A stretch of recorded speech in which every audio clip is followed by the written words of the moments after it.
Girlfriends, welcome back to the Girl Talk podcast. We have Joanne, my sister-in-law, Joanne Mathewson, in the studio today, and we are excited to jump into this topic.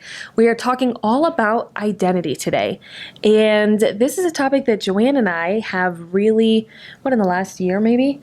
2 years to really just learn and understand it completely different than we had before. Of course, through the help of our coach, Leslie, which is just an amazing spirit-filled woman. So jumping into it, Joanne, we're talking about identity with women. Yes. What a topic. Yes. And I'm curious to know, since we've gotten a chance to really grow in identity, but if you put your mind back to before that, a year ago, 2 years ago, where do you think you were finding your identity? Constantly finding it in different places, which looking back now, knowing that's what a lot of frustration was in life. But some specific areas, finding it in career and my value. I'm a real estate agent, finding it in what value am I bringing to my clients, and am I one of the best realtors out there? I could find it in financial situations. And anytime one of those situations weren't doing what I thought was really good, it just tanked my whole spirit. Yeah. Where do you find your identity previous to these 2 years? Yes. Oh, a huge thing was in my marriage. So whenever, I really felt like I'm supposed to be his helpme. I'm going to be there to just make his life bright and shiny. And when I realized that I wasn't going to do that, it was heartbreaking to me that I couldn't do that. And I really just put a lot of pressure on myself. It was the feeling of overwhelmness and not feeling like I was enough. That's literally what it was. I'm not going to be enough for him. I'm not. But truthfully, let's going down this. I'm not supposed to be enough for him. Right. Right. Yeah. So I'm not. That's no wonder I was feeling overwhelmed, because that's something I wasn't supposed to carry. Yeah, and the frustration there. I think a lot of times too, without even realizing it, scrolling Facebook, scrolling Instagram, how many times is that putting thoughts into my mind? I mean, even present day, it's something that I have to guard. But my life's not living up to theirs, or I don't have what they have, and I'm finding all my identity in these pictures that I'm seeing from everyone else's life. And that's not right. Yeah, and I didn't even put that together, truthfully. When I'm going through Instagram and I see these beautiful pictures of homes and children that just magically obey, I would feel that heavy feeling. And I would feel like that inadequacy, all that. And I didn't actually tie that together with, hey, where am I finding my identity in that moment that is causing that reaction, that feeling? Because I'll tell you one thing, Christ is not making me feel that heaviness, that guilt, the shame that goes with it. That doesn't come from Christ. No. Do you want to speak more to that? How did you have that awareness? Where did you realize that at? Well, I had to be brought way down. For so long putting my identity in something else other than God. God really had to just break me because I'm maybe slightly stubborn. So it just had to break me and bring me down to realize that I cannot live a day without Him as my center and finding my identity in Him. Which I think this kind of goes a little bit into okay, girls, all right. So what does this look like? Right. And first of all, I wanted to go back to, we're talking about the word identity a lot right now, but to break that down even maybe a little bit more, right? So what do we mean when we say find our identity? We're, in simple terms, I feel like it's almost like a comparison. Okay, I'm a good person too because I can compare to them. Yeah. Or I'm better than that person because, and that's what we say, where are you wrapping up who you think you are and who you really believe you are? And when you really stop and start analyzing those thoughts that you're having, you realize it's true. Whose standards are you measuring yourself exactly. So that's why we say when we say your identity, that's what it is. When I'm scrolling through Facebook, it's, that realtor just produced that many sales. I am not as good as them, and then therefore I'm bringing shame on myself.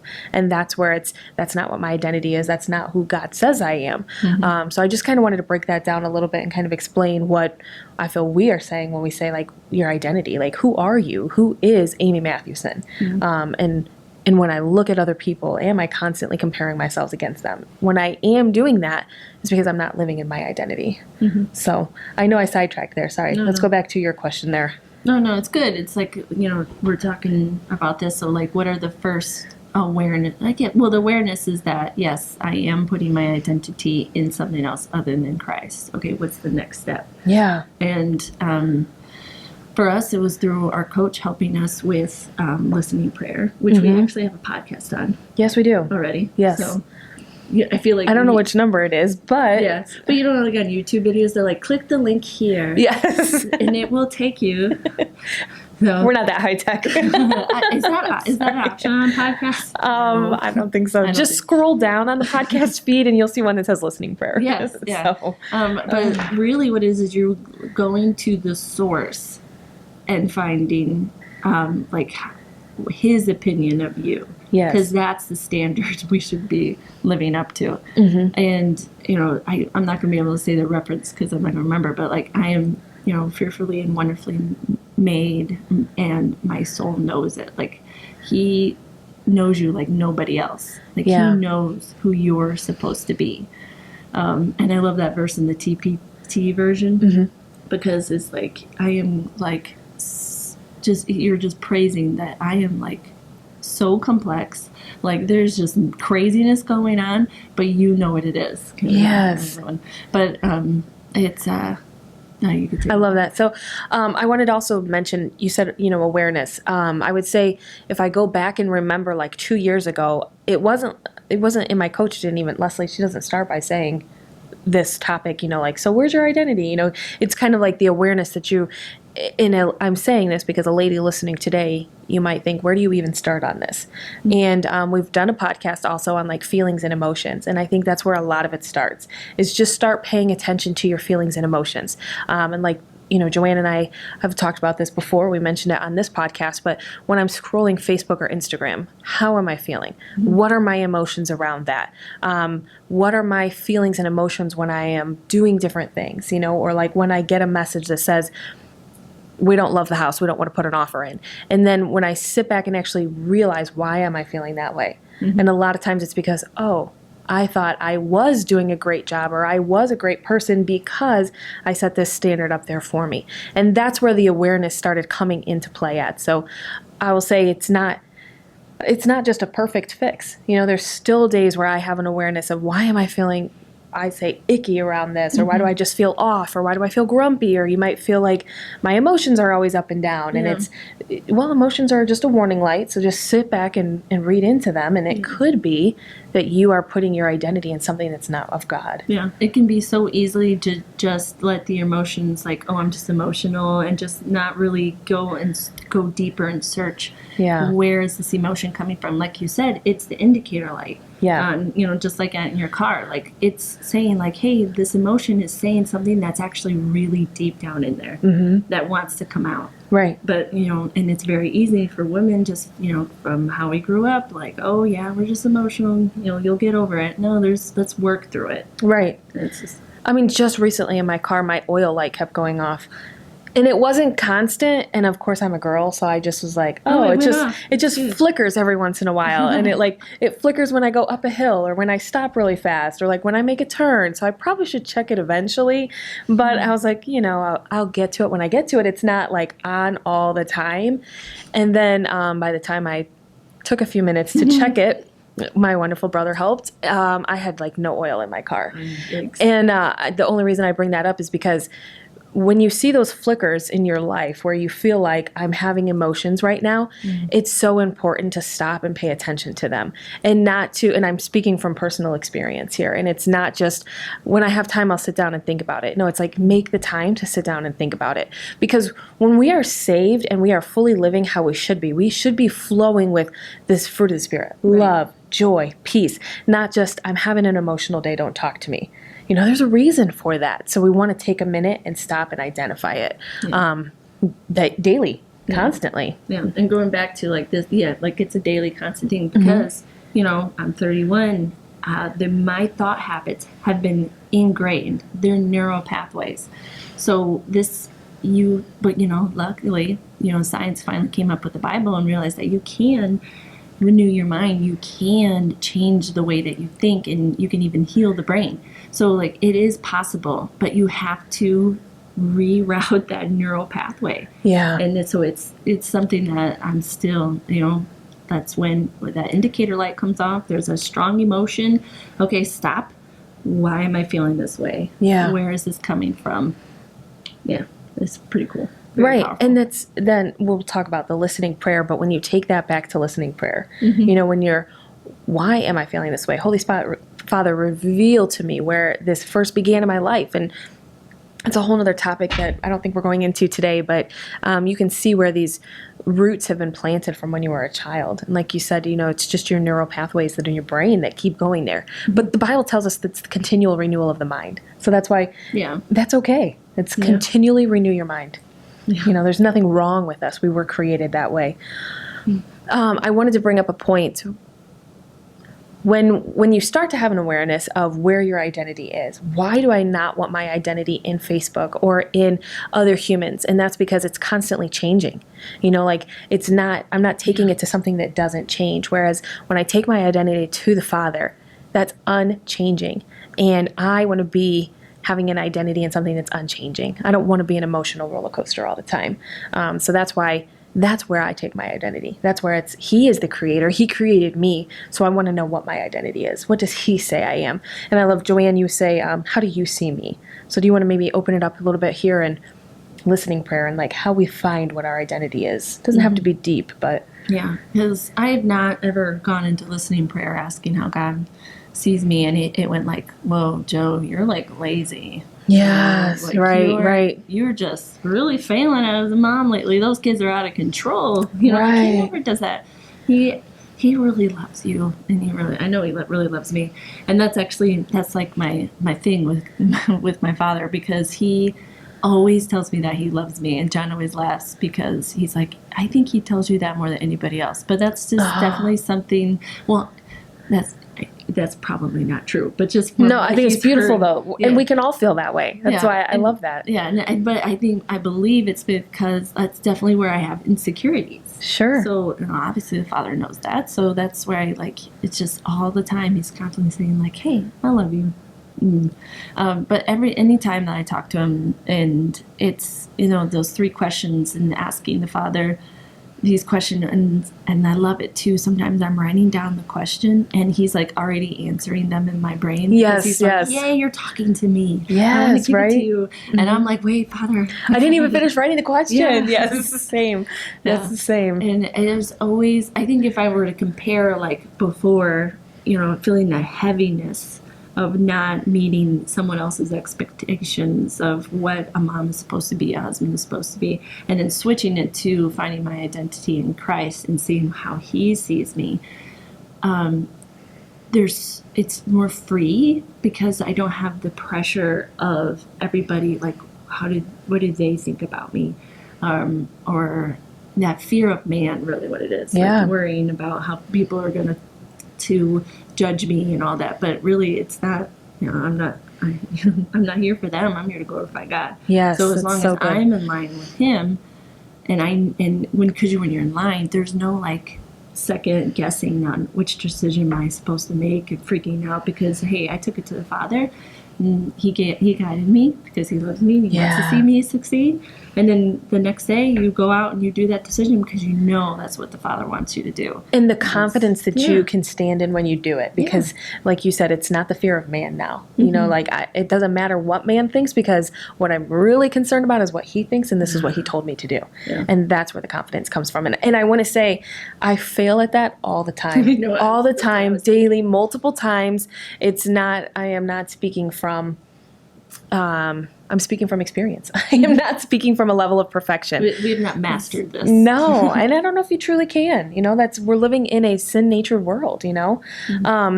That's beautiful, Joanne. You did a great job explaining that. I love that. Like literally, what you were saying. Like John just told me the other day. Like, where are you finding your identity in right now? Like, why is this bothering you? And of course, I was like, Shut up. Yes. Don't tell me what I know. I did not ask for a sermon today. No, no. Don't speak truth. There are times that I want it. Yes. Not right now. No, it was great in the moment. That's definitely what I needed. So it's it's to be able to be around people like that can Speak truth in love. speak truth and love. I'm working on that one. That's hard, but I can speak truth, but the in love part. I love it. I wanted to talk one more thing before we close it out here. As a woman, I think it's important that we understand the enemy's attack is on our identity. So this is not something, I mean, this has been around since creation. This has been around since the fall of man. This has been around since Satan was kicked out of heaven. It is not something that is just, I don't know, made up or that just some people struggle with. Like, no, that is the enemy's number one attack is against the woman's identity. And there's a lot of good books that we could recommend for it. Right now I'm reading one book called Fashioned to Reign, which is phenomenal. It's teaching all about women and where your role is in different places in the world. And I would recommend it, but it starts at the Garden of Eden.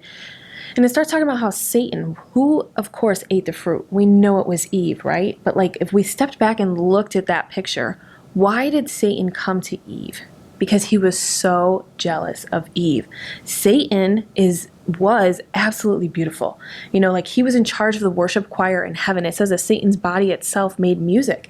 I cannot even fathom how beautiful that must have been, that you're leading the worship choir in heaven and your own body is making music to glorify God. And he became jealous and thought he could be better than God. So that's where he was finding his identity. He got kicked out of heaven, and then God created Adam.